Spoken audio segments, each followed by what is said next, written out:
The afternoon the deed cleared, Della Hartwell stood at the bottom of a Maryland hollow with everything she owned folded into 2 paper grocery bags, and a big rust and amber dog already shouldering his way waist deep into the cold spring branch toward a sealed stone springhouse that the whole county had sworn was nothing but a falling down pile of rock. 23 years old, $240 to her name, 6 nights now sleeping curled in the back seat of a dying hatchback behind a closed feed store, and she had just put her mark on a dead piece of bottomland that the town of Marsh Hollow on the eastern shore of Maryland had written off 3 generations ago as a snake-bit swamp lot nobody in their right mind would touch. She had bought it for $11 at the tail end of a delinquent tax sale in the back room of the county annex, and the woman who handled the papers, a soft, heavy, kind soul named Ruthan Pingree, had looked up over the rims of her glasses and told her, gently, that the old Cobb place had been picked clean before Ruthan was even born, that the Springhouse had stood open and empty since the 1940s, and there was nothing left in it now but cold water, copperheads, and the smell of mud. Della had only nodded and taken the deed and walked out into the wet green afternoon, because she did not yet have the words to explain the thing she could not even fully explain to herself, which was that her dog had been telling her something altogether different for 9 straight days. The dog was a Chesapeake Bay retriever named Brackish, a great barrel-chested animal, the deep dead grass brown of a marsh in November, with a wiry, oily coat built to shed the ice off the bay and webbed feet, and a pale yellow eye that seemed always to be looking a little past you at something you had not noticed. He had been a throwaway, surrendered to a county shelter when his waterfowling owner died, and the heirs wanted no part of 100-pound dog bread for the cold. And Della had taken him because the kennel card said he was 3 days from being put down, and because something patient and certain in that yellow eye had taken hold of something patient and certain in her, and from the very first hour she had walked him down into that hollow, Brackish had fixed on the Springhouse.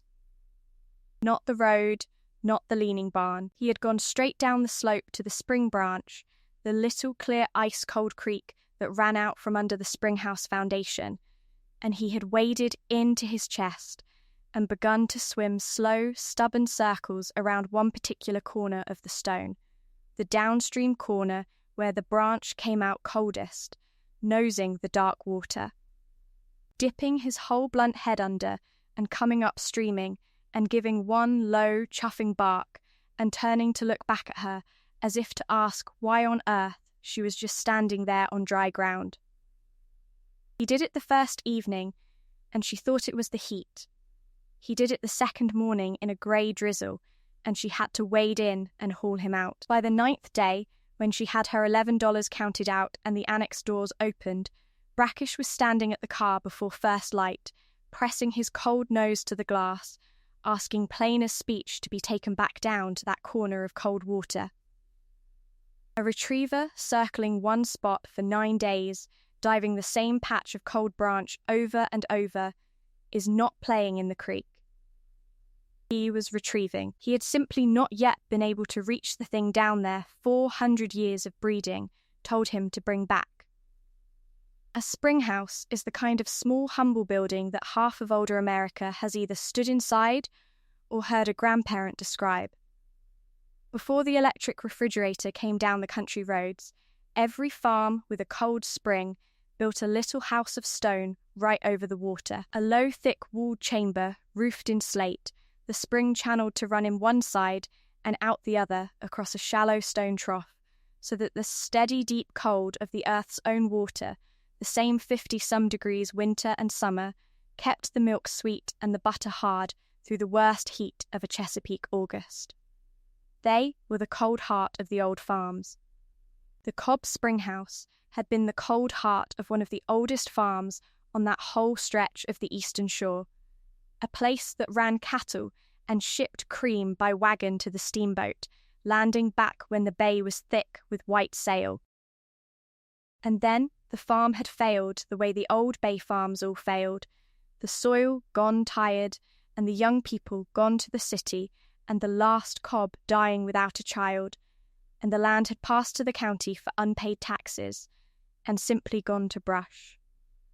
80 years the Springhouse had stood down in that hollow with the green closing over it, its little iron door rusted into the jamb, the slate roof furred with moss, the spring still running faithfully out from under its foundation, the way it had run for 200 years and would run for 200 more, carrying its cold out into the branch where a brown dog now swam his patient circles, certain past all argument that the cold was keeping something that wanted bringing up into the light. The tax sale itself had been a small, almost sorrowful affair, the kind of thing that happens in a back room of a county annex on a Thursday when most of the county is out cutting hay. There had been 9 parcels on the list and only 5 people in the folding chairs, and when the deputy assessor came to parcel 7, the old cob bottomland with its snake-bit reputation and its falling springhouse, not one hand went up. He read the minimum twice and looked around the little room. He said, going once, in the flat voice of a man who already knows how this ends. And that was when Della, who had come in out of the rain mostly to sit somewhere dry with brackish across her feet, heard her own voice say, $11, and it did not quite feel like her own. The whole room turned. The deputy assessor asked her, not unkindly, whether she rightly understood what she would be taking on. The taxes wiped clean, but every liability hers from that day, a wet, useless lot with a condemned stone ruin in a flood-prone hollow. And Della, who had counted out her entire fortune that morning and come to $240 even, said that she understood, and Brackish lifted his great brown head from her shoe and gave one low chuff, as if to put his name to it too. And the little room laughed, soft and not cruel, and the gavel came down. It was Ruth and Pingree at the records window afterward who slowed her down, who pressed the county seal onto the deed and then kept her hand flat on it a moment before she let it go. Sugar, she said, and there was real tenderness in it and no scorn at all. My own mother grew up 2 farms over from the Cobb place, and I have heard about that hollow my whole life. There is nothing down in that Springhouse. It has stood open since before the war. The pickers and the floods have had 80 years at it. I would purely hate to watch a young thing spend her last dollars chasing a thing that just is not there.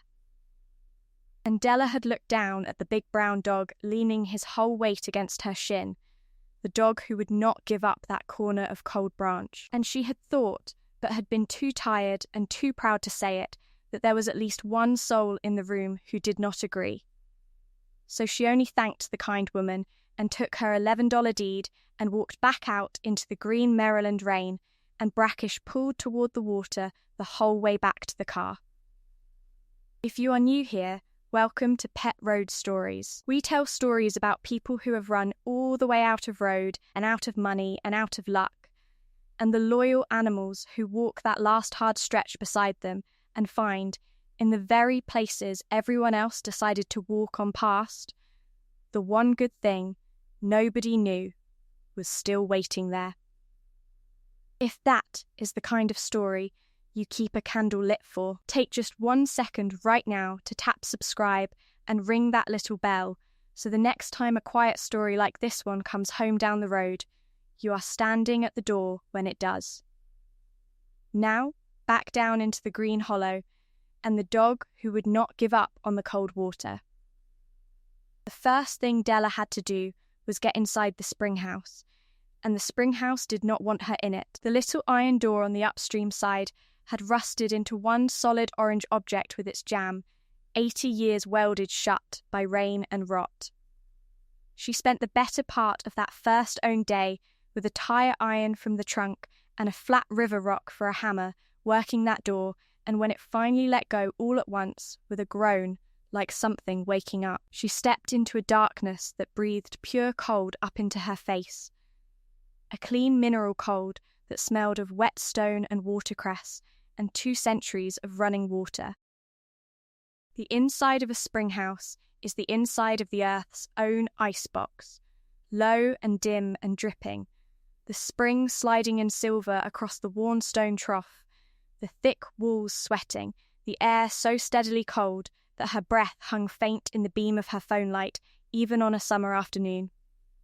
She stood in that cold hush, and she understood why everyone for 80 years had called it empty. It looked empty. The trough was bare, the slate shelves held nothing but moss and a few broken crock shards, and the place was hardly bigger than a tool shed. There was nothing here but cold water and old stone. Brackish came in behind her and did not so much as glance at the trough or the shelves. He went straight across the wet floor to the far downstream corner, directly above the spot in the branch he had circled for 9 days, and where the spring ran out through a low stone arch into the daylight. He braced his big webbed feet and began to dig at the base of the wall, in the cold mud where the water slid out. Not idle scratching, he dug the way his breed breaks ice, with his whole 100 pounds behind it, flinging fans of black mud between his legs, whining high in his chest, stopping every few seconds to jam his blunt nose flat against the bottom courses of stone and breathe in long and deep, and then dig again, harder. She knelt beside him in the cold water with her phone light and put her hand against the stones where he was working, and she felt it at once. These stones were not like the others. The whole rest of the springhouse was laid up in rough fieldstone, but here in the downstream corner, below the waterline of the trough, 3 courses had been laid up newer and finer, dressed flat and mortared tight, fitted into the old wall like a patch over a wound, and the spring ran straight across the foot of them, so that for 80 years they had stood under water, hidden.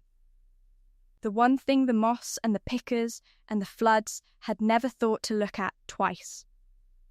She worked the mud back with her bare cold fingers, and Brackish dug beside her, and together they cleared the foot of that patched wall, and there, set into the dressed stone just above the running water, was a small iron door no bigger than a Bible, banded and pinned shut, with a square of cast lead riveted to its face and stamped into the soft lead, still legible when she rubbed the mud away with her thumb, were 4 words and a year that lifted the hair on her wet arms. Cold safe. Keep closed. 1944, Brackish sat back on his haunches the moment her fingers found the lead, and he looked at her with that pale, steady eye, and he gave one single low chuff.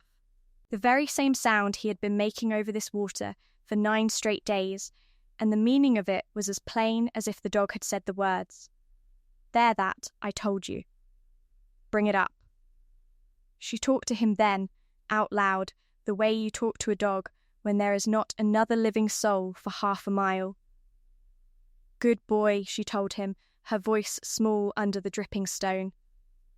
You found it, and Brackish thumped his tail twice against the cold water and pressed his nose back to the seam of that little iron door, and she understood that for him this was not a finish at all, but only a beginning. That a retrieved thing is not truly retrieved until it has been carried all the way back to the hand, and the door was still shut, and so in the dog's mind the work was nowhere near done. He would not let it be done. That night she slept in the back seat of the hatchback with the deed folded into her jacket, and Brackish lay across her legs and twitched and ran in his dreams, swimming. It took her 2 more days to open that little door. It had been sealed, not just shut, but sealed for good, its iron lip bedded in black tar and the hinges pinned with lead. The way a careful man closes a thing, he means to stay closed long after he is gone. She worked at it with the tire iron and a kitchen knife, and finally a thermos of hot water to soften the old tar, lying full length in the cold branch until her whole front went numb, and Brackish lay the entire time 3 feet off with his chin on a flat rock and that yellow eye never once leaving her hands. And when at last the tar cracked and the little door swung in on a sigh of even deeper cold, A breath rolled out of it, carrying the dry smell of beeswax and old paper and metal. And she understood that whatever Ruth Ann Pingree believed, this little building had been keeping faith with the truth for one creature in 80 years. And that creature had a wiry brown coat and webbed feet and would not let her sleep until she listened. She shone the light in. Behind the small door was not open spring at all, but a dry chamber, a stone box built back into the thick wall, 1.5 feet on every side, lined in sheet lead so that the running spring kept it always cold, but never once let it get wet. A tiny vault built into the cold heart of the cold house, the cold safe. And it was not empty. It was the only thing in that whole green snake-bit hollow that was not empty, and what waited inside it would change the town of Marsh Hollow before the summer was done.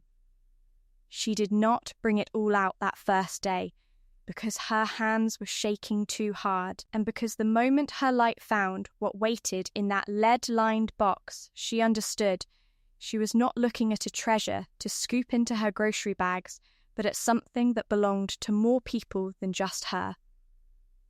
But over that long dripping afternoon, with Brackish standing guard in the branch and chuffing every time she paused, she brought it out piece by careful piece and laid it on her spread-out jacket on the dry grass of the bank, and she began to understand the size of what her dog had found. There was a small, heavy strongbox of japanned tin, sealed in wax, that she could not yet open. There was a fat roll of papers wrapped in oilcloth, deeds and a long folded survey, the ink still black, and there was a tobacco tin, the lid still bright, packed full of small folded envelopes, each one written over in pencil with a person's name and a figure.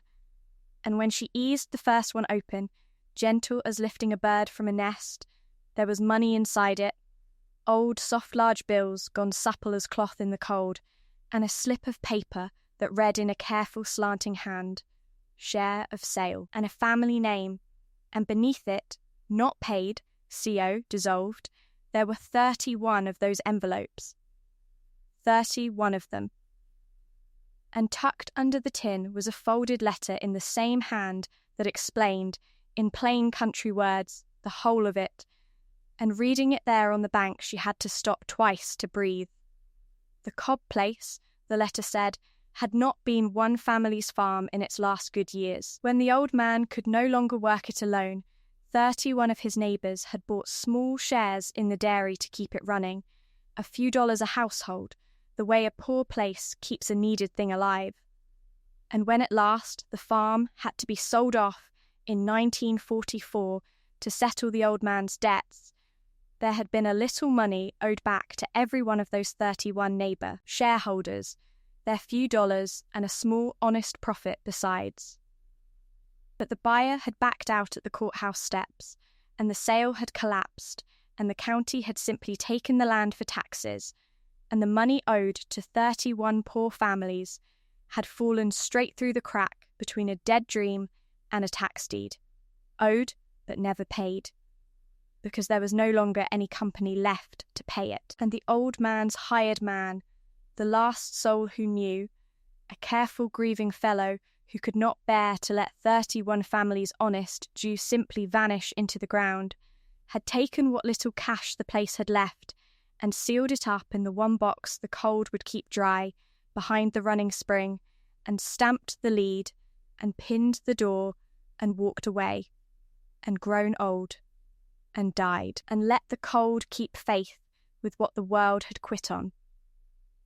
Della sat down hard in the wet grass, with the tobacco tin in her lap, and she cried, and Brackish came up out of the branch streaming cold water and pressed his big wet head against her cheek and stayed there, and a heron lifted off down the hollow on slow grey wings. And for the first time in a great many months, Della Hartwell was not afraid of what tomorrow held.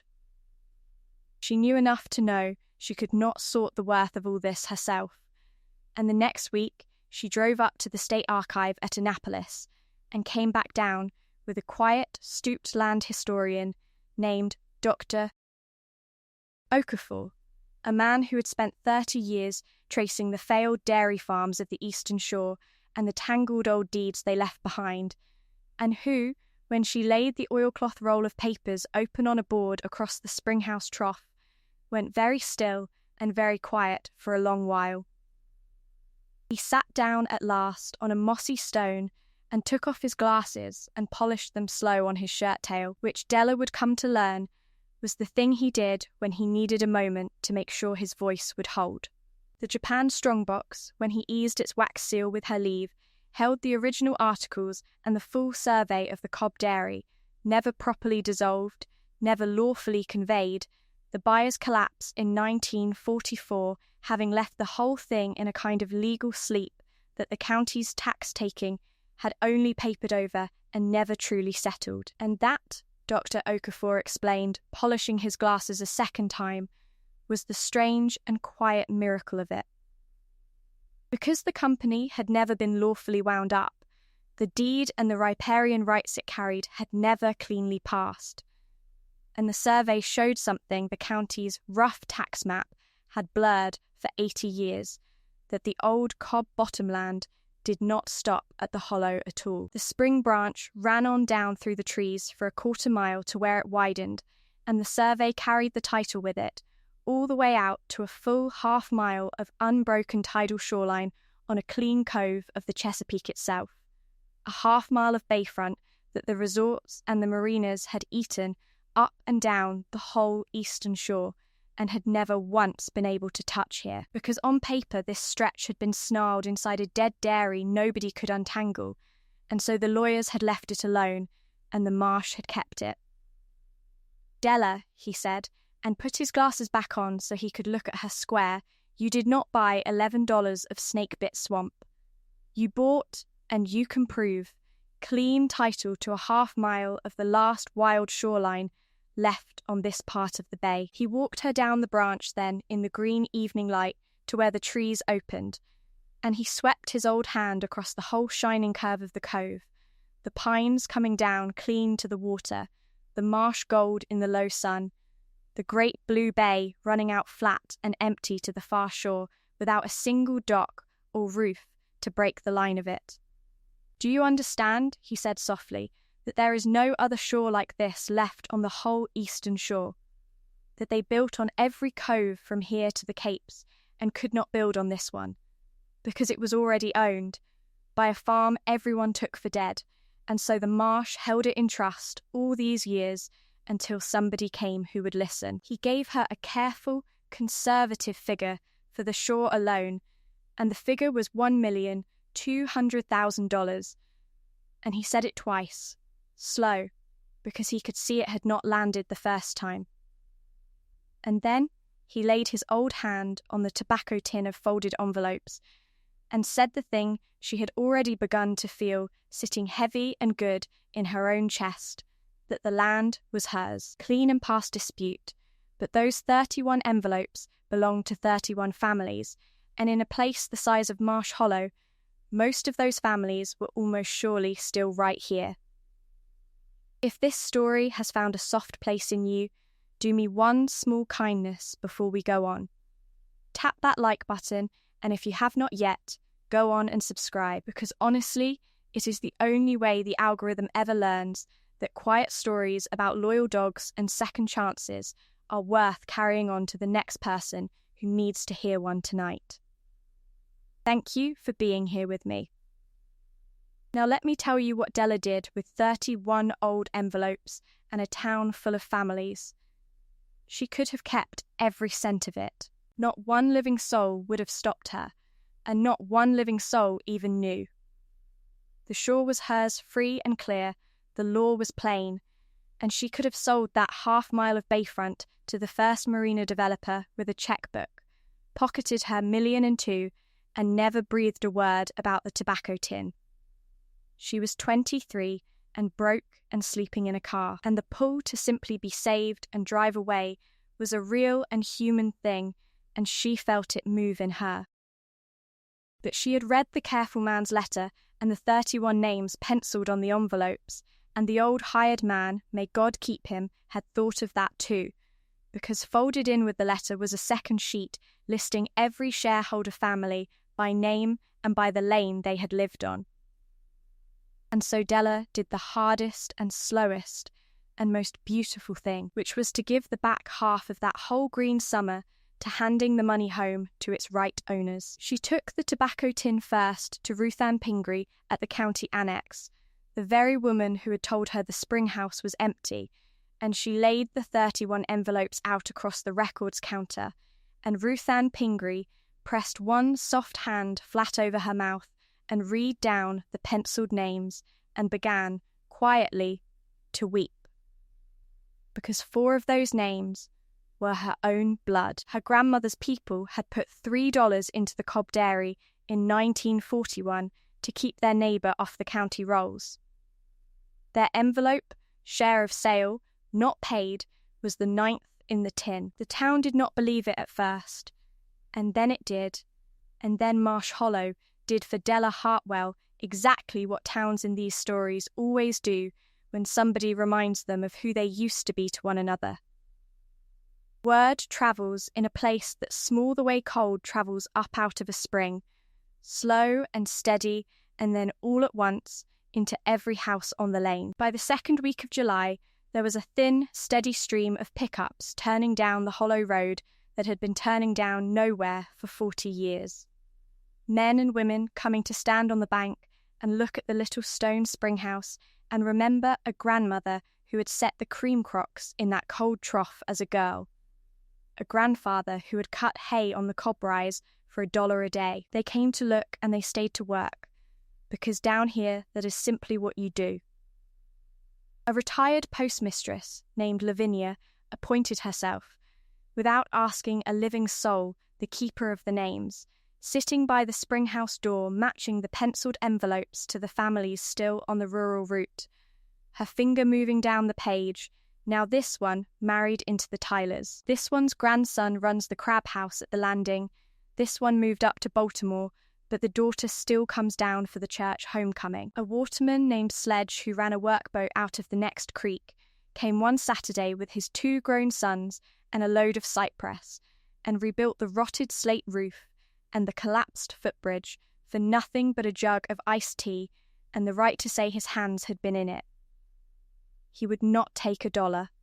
When Della pressed him, he set down his maul and told her that his own grandfather had put $4 into the Cobb Dairy the year before it failed, and had walked home from the courthouse with nothing when the sale fell through, and had carried a small bit of shame about it to his grave, as though being owed and never paid was somehow a thing a man should be ashamed of, and that the envelope Della had just put into his own scarred hand with his grandfather's name penciled across it had loosened a knot pulled tight in his family for 3 generations.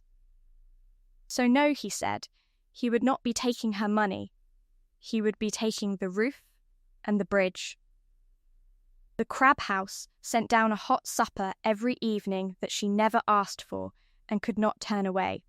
An old man appeared on the bank one afternoon, leaning on a cane, to say he was the last grandnephew of the careful hired man, the very fellow whose slanting hand had labelled every envelope, and that his family had carried for 80 years a quiet private shame that the old man had died poor and odd and alone, muttering about money in a cold wall, half cracked they had always whispered. And Della was able to walk that old man down and show him the 31 envelopes laid up dry and safe behind the running spring, and tell him, your great-uncle was not cracked. He was the most faithful man this hollow ever raised. He could not pay them, so he kept it safe and waiting for the day somebody finally could. And the old man bowed his white head over his cane and wept. One by one, all through July and August, the descendants came, called down by Lavinia's quiet telephone, and Della put each family its envelope into its hand, and where the named soul was long gone, she put it into the hands of the children or the children's children, the soft old bills, and the slip that said not paid at last, at long last, able to be marked otherwise. She kept the land. Of course she kept the land. It was hers, and she was done sleeping in a car. But 31 families in Marsh Hollow went to bed that summer holding a small, honest debt their own town had owed their blood for the better part of a century, and not one of them had ever known it was lying there in the cold all that time. There was one man left who would not come down. His name was Calvin Tull, 93 years old, the last living soul who had actually been there the year the Cobb dairy died. A boy of 11 in 1944 who had helped his father clear the Springhouse the week the sale collapsed, and he lived alone in a trim grey house up at the head of the lane, and he sent word twice that he would not set foot down in that hollow for any reason left under heaven. Lavinia told Della why. Calvin had been one of the boys who carried the last crocks out and pulled the door shut, and he had told the story his whole long life, at the firehouse suppers and on the church steps and to anyone who would sit still, that there was nothing left in the Cobb Springhouse, that he himself had helped strip it bare, that the cold safe, if there ever even was one, had been emptied before they pinned the door. He was certain of it. He had been a boy right there in the cold water. It had become, across 80 years, the one fixed and settled thing the old man knew about his own life. And now a girl who had been sleeping in a car and a big brown dog were telling the whole hollow it was not so. He would not come down. He could not. To come down would be to learn he had been wrong about the proudest plain certainty of his entire long life, that he had helped seal an empty wall, when in truth he had waded right past 31 of his neighbours' honest Jews and never known the cold was keeping them. It was Brackish, in the end, who brought him. Della had not planned it, and could never have. On a bright still morning in the last of August, with the bay gone that deep hammered pewter blue it turns when the summer is high, she walked the dog up the lane past the trim houses, and Brackish, off his lead and ranging ahead, turned up a stranger's front walk all on his own and went straight to a very old man sitting on his porch in the warm sun, and laid his great wet blunt head down in the old man's lap and would not be moved. Calvin Tull looked down at the wiry brown curls and the pale patient eye, and his old spotted hand came up all on its own and settled on the broad wet head, and he said, in a voice gone high and thin with all his years, that they used to keep a Chesapeake down at the Cobb landing, a brown one just like this, to fetch the ducks and the tools they dropped off the workboat. He had not thought of that dog in 70 years. And Della came up the walk slow and sat down on the porch step, and she did not argue and she did not gloat. She only said quietly that her dog had found something down at the Springhouse that she believed belonged to him, and would he let her show it to him just the once, and she would never trouble him again. And whether it was the dog, or the gentleness in her, or the simple great weight of 93 years, the old man pushed himself up out of his chair, and he took her offered arm, and he walked down the lane to the hollow he had not entered since the year he was 11. He stopped twice, once to find his breath, and once, she thought, only to stand and look at the little stone Springhouse coming up green and low through the trees, the way a man looks at a face he has spent his life turning away from. Brackish walked between them the whole way down, matching his pace to the old man's shuffle without ever being asked, leaning his 100 warm pounds in close whenever Calvin's cane wavered, and Della watched the dog do it and said not a word. Because some things a good water dog simply knows in his blood the same way he knows to circle one cold corner of a branch for 9 days, and steadying a frightened old man down to the cold water is plainly one of them. She set a chair for him on the dry bank and lit her lamp inside the cold stone, and she put into Calvin Tull's spotted, shaking hands the tobacco tin and the careful man's letter, and at the very last the one envelope she had held back from all the rest, the one she had found tucked alone beneath the others, written over in pencil with the name Tull, his own father's $3 share, sealed in that wall for 80 years, marked not paid. The old man held it a long time in the green light, with the dog leaning warm against his knee.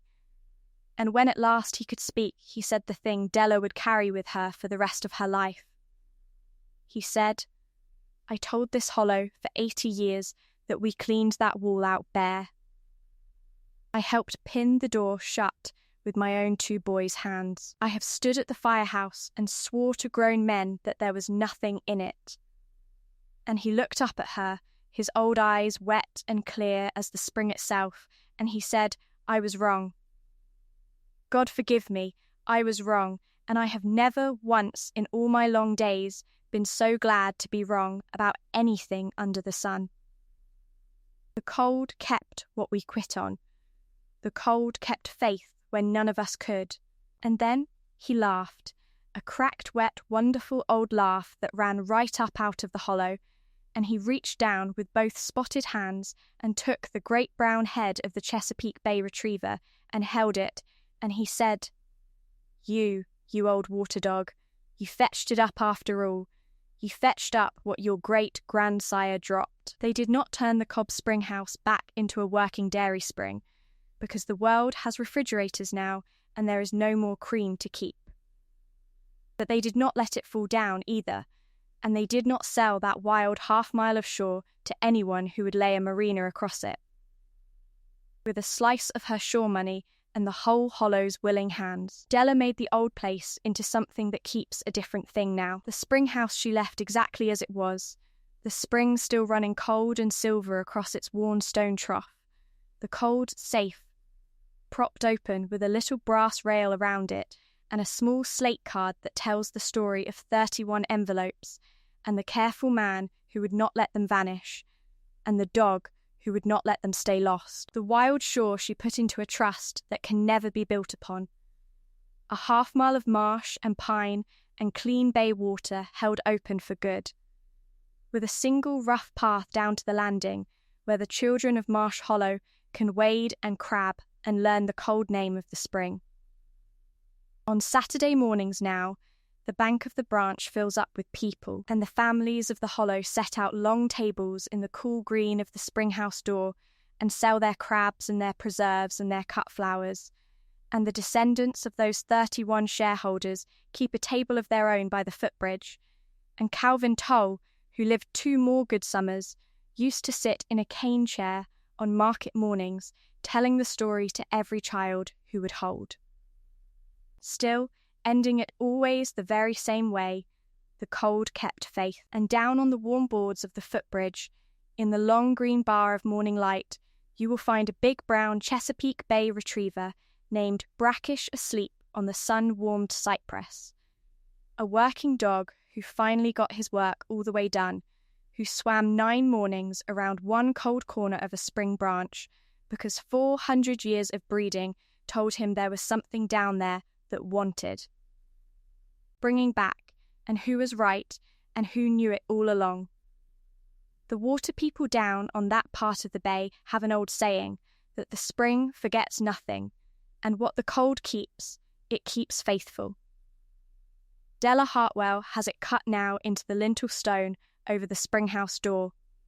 So now I would truly love to hear from you. If your dog had swum to the same cold corner of a creek 9 mornings in a row, if he had dug at one patch of mud until your own hands found a sealed iron door behind the running water, would you have believed him the way Della believed Brackish?